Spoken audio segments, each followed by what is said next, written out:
Welcome to పొలిటింట్ media. భక్తి భాస్కర ప్రేక్షకులకు నమస్కారం. మన సనాతన ధర్మంలో ఎన్నో ఆచారాలు సంప్రదాయాలు ఉన్నాయి.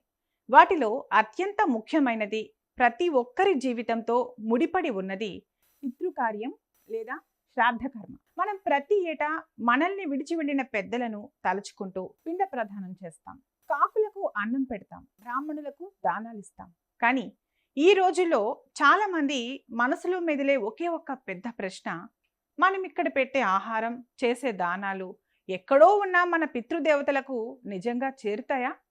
ఒకవేళ వారు వేరే జన్మ ఎత్తితే ఈ పూజలు వారికి ఎలా అందుతాయి? నిజంగానే ఇది చాలా లాజికల్ ప్రశ్న అండి. ఇక్కడ మనం పెట్టే అన్నం అక్కడెక్కడో ఉన్న ఆత్మకు ఎలా వెళ్తుంది? అసలు దీని వెనుక ఉన్న రహస్యం ఏంటి?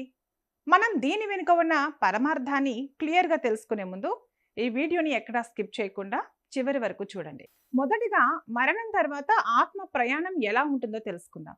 శాస్త్రాల ప్రకారం స్థూల శరీరాన్ని వదిలిన తర్వాత ఆత్మ సూక్ష్మ శరీరంతో పితృలోకానికి చేరుకుంటుంది. అక్కడ దాహం, ఆకలి అనేవి భూమిపై ఉన్నట్లుగా స్థూలంగా ఉండవు, అవి సూక్ష్మ రూపంలో ఉంటాయి.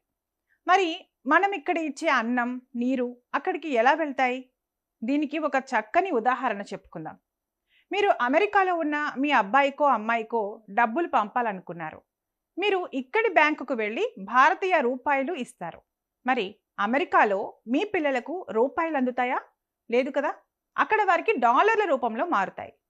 మధ్యలో ఉన్న బ్యాంకింగ్ వ్యవస్థ ఈ కరెన్సీని ఎలా మార్చిందో, అలాగే మనం ఇక్కడ ఇచ్చే పిండాలు, తిలతర్పణాలను పితృలోకంలో ఉన్న మన పెద్దలకు నచ్చిన రూపంలోకి మార్చే ఒక దివ్యమైన ట్రాన్స్ఫార్మింగ్ సిస్టమ్ ఉంది.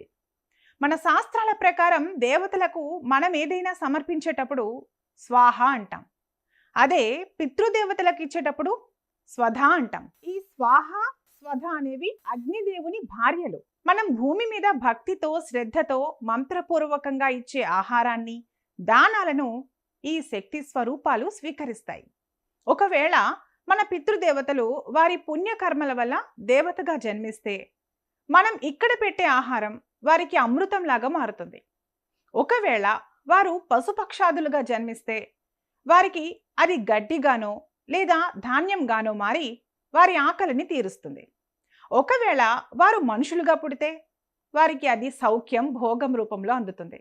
అంటే వారు ఏ రూపంలో, ఏ లోకంలో ఉన్నా మనం చేసే శ్రాద్ధ కర్మల వల్ల వారికి తృప్తి కలుగుతుంది. వారు తృప్తి చెందితే వారి నుండి వచ్చే దీవెనలు మన వంశాన్ని, మన పిల్లలను చల్లగా చూస్తాయి. అలాగే చాలా మంది అడుగుతుంటారు, పితృదేవతలు కాకి రూపంలోనే వస్తారా అని. శాస్త్రాల ప్రకారం కాకికి ఒక ప్రత్యేకత ఉంది. అది ఒంటరిగా తినదు, అందరినీ పిలిచి తింటుంది. పితృదేవతలు సూక్ష్మ రూపంలో కాకుల ద్వారా ఆ ఆహారాన్ని స్వీకరిస్తారని నమ్మకం. సైన్స్ పరంగా చూసిన పర్యావరణ సమతుల్యతకు, పితృదేవతల స్మరణకు ఇదొక అద్భుతమైన లంకె. కాబట్టి పితృకార్యాలు అనేవి కేవలం ఒక మూఢనమ్మకం కాదు. అది మనల్ని కన్న తల్లిదండ్రుల పట్ల, పెద్దల పట్ల మనం చూపించే కృతజ్ఞత. మనం చేసే ప్రతి చిన్న దానం, ప్రార్థన వృధా పోవు. అవి ఖచ్చితంగా వారికి చేరుతాయి. వారి ఆశీస్సులు మనపై ఎల్లప్పుడూ ఉంటాయి. ఈ కార్యక్రమం మీకు నచ్చినట్లయితే లైక్ చేయండి, మీ కుటుంబ సభ్యులకు, స్నేహితులకు షేర్ చేయండి. ఇలాంటి ఆధ్యాత్మిక విశేషాల కోసం మా ఛానల్ని సబ్స్క్రైబ్ చేసుకోవడం మర్చిపోకండి. సర్వే జన సుఖినో భవంతు.